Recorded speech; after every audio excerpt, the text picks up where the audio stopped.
What's going on, guys? It's Jack with Talking Ball, and today we are here looking at who are we looking at? Auburn basketball. I'm just kidding with you guys. So Bruce Pearl is back, and it's his 11th season. It's kind of crazy to me at the program.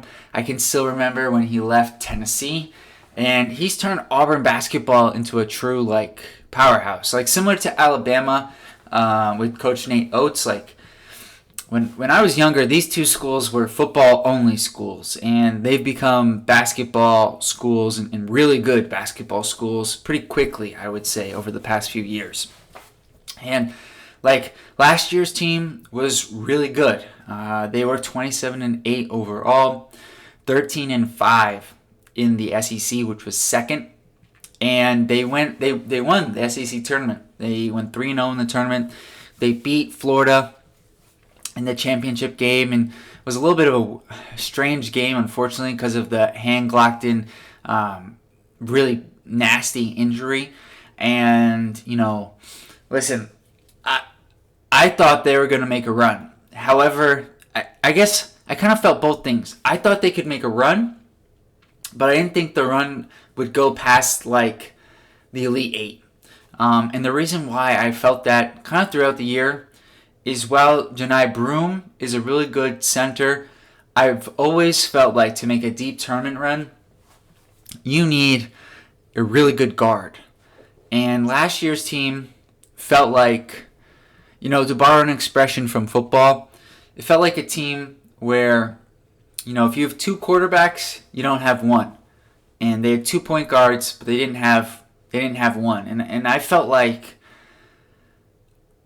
Coach Pearl, and listen, he knows way more about basketball than I do, but I felt like if he would have settled on Trey Donaldson as the guard, maybe this team could have gone a little bit further rather than trying to play both him or mix and match him and Aiden Holloway. Because if Aiden Holloway didn't come in with the reputation he did, I'm not sure he would have gotten as long of a leash as he did, just looking at his numbers in the eye test, the games that I watched of Auburn last year.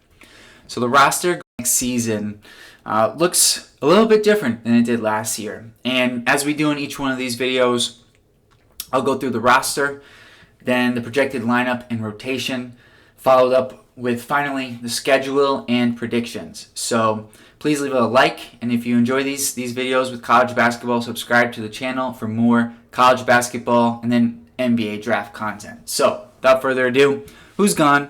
Who's back, and who's new with Auburn basketball? The key loss, in my opinion, is Jalen Williams. He was an essential piece for this Auburn program for the past few years.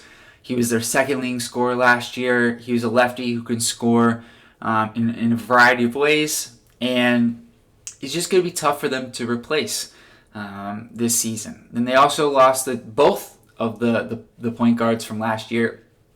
Nate Holloway, who ended up at Alabama, of all places, and Trey Donaldson, who wound up at Michigan. Katie Johnson also left the program, and Leor Berman was out of eligibility. So, who's back? Well, Johni Broome, he's a candidate for potentially National Player of the Year. He is, he puts up those kind of numbers. Chad Baker-Mazara, who's a guy I really like, but certainly I don't want to say he cost him the game against Yale, because that's too much, but his absence was felt. I think that's a better way to put it.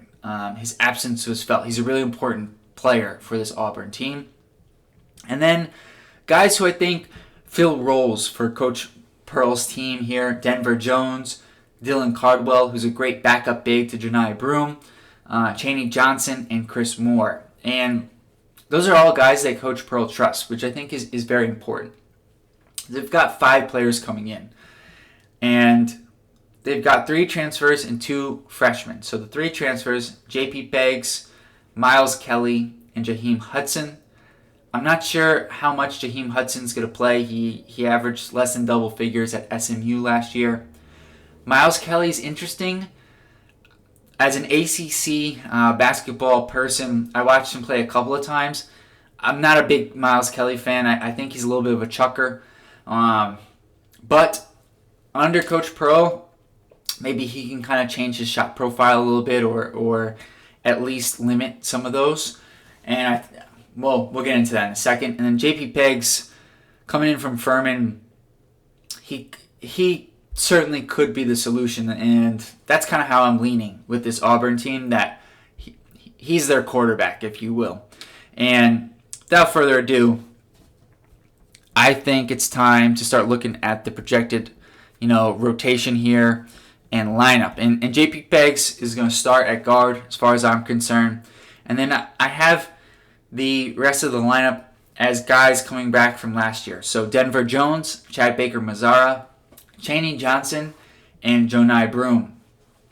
Johnson was the hardest. That 4 spot was the hardest for me to figure out. Replacing Jalen Williams is the biggest question mark for this team. And there's not a ton of guys who I feel like could play that 4 spot. It's really down to Chaney Johnson, or it could be somebody like, it could even be Jackie Howard, the freshman forward, if they want to play a little bit smaller. Maybe Chris Moore starts and you push Chad Baker-Mazara to like a small 4. He's a little bit undersized for that, but you could play faster. Maybe they go with 2 guards, and Tahad Pettiford starts with JP Peggs. There's a lot of different combinations, but that's my guess as of now. And speaking of Pettiford, I think he comes in off the bench as the 6th man, along with Miles Kelly, Dylan Caldwell, Chris Moore, and Jackie Howard. Those are, Coach Pearl likes to play his rotation pretty deep. Last year, he got to 11 guys for points of the season, and I think he'll continue with that this year.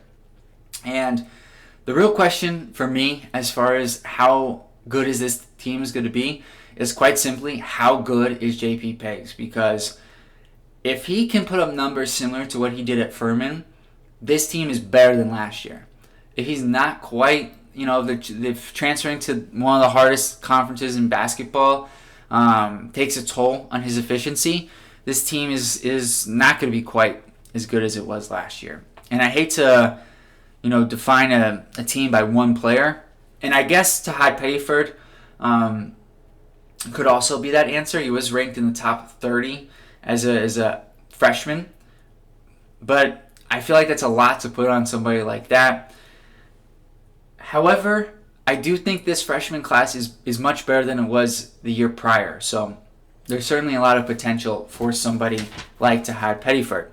And I think at this point, this is going to be a deep team, a team that can defend, and a team that I think it may not have like the best balance, but I think you could have a really good 1-2 punch with Peggs and Broome, and then Mazara is kind of your wild card scorer, and then you get Pettiford and Kelly off the bench along with the defense from Caldwell and Moore. Like, I think this could be a really good team. And as we move in here and we start looking at next season, the schedule for this upcoming season, I should say, the non-conference portion of the schedule is daunting. And Coach Pearl made it a point. He wanted to have one of the more difficult non-conference schedules in the country. I'm not sure why. He plays in the SEC. There's enough challenging games there, but he certainly followed through with his word. So they'll play Houston in a neutral game, which is in Houston.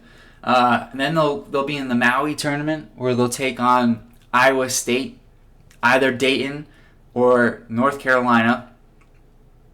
Did I have that right? I think so.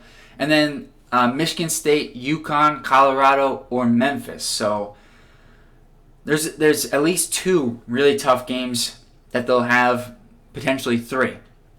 They'll have a road game in the SEC ACC Challenge at Duke. Then they'll have a little bit of return favor, I would say, in the neutral court games, where they'll have Ohio State in Atlanta, so a little bit closer to home for them. And then certainly a neutral game against Purdue in Birmingham, Alabama, certainly favors the closer crowd there from Auburn. So I think it's a challenging non-conference schedule, and I got them going 10-3 in non-conference play.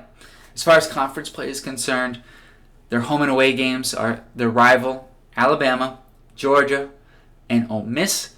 And And then they'll also take on, at home only, Arkansas, Florida, Mississippi State, Missouri, Oklahoma, and Tennessee, while going on the road against Kentucky, LSU, South Carolina, Texas, Texas A&M, and Vanderbilt.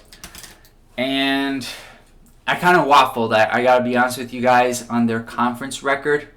And I ended up with 14-4. I think they'll be a little bit better than last year, but I think because the non-conference is a little bit tougher, their regular season record I have right now is the same. So 24-7 in the regular season, which is what they did last year. I think, though, this team, as it's constituted, has a higher ceiling than last year's team because of a guy like JP Pegs. Or Pegs. I'm sorry if I've been saying that wrong this entire video. But I really do think he has a potential to be the latest in guards to transfer up a level and just continue to perform really well. There's been a number of these kind of guards, and the name that just jumped to mind for me, top of mind, was a guy like Carlik Jones, who this summer played extremely well for South Sudan, transferred up, I forget where he transferred from, but transferred up to Louisville, played one season there and was outstanding for them. And I think there's been a trend of similar guards. You look at Florida last year, they had Zion Pullen and Walter Clayton, who both transferred up, and they were outstanding. Like, there's something with these mid-major guards who can transfer up a level and continue to perform at a similar level to what they did against lesser competition. And I think Pegs could be the latest of those kind of players. So let me know in the comments below, how do you think Auburn's going to do this season? Do you think they're going to be better than last year, worse than last year? And subscribe to the channel for more college basketball and NBA draft content. Until next time, peace.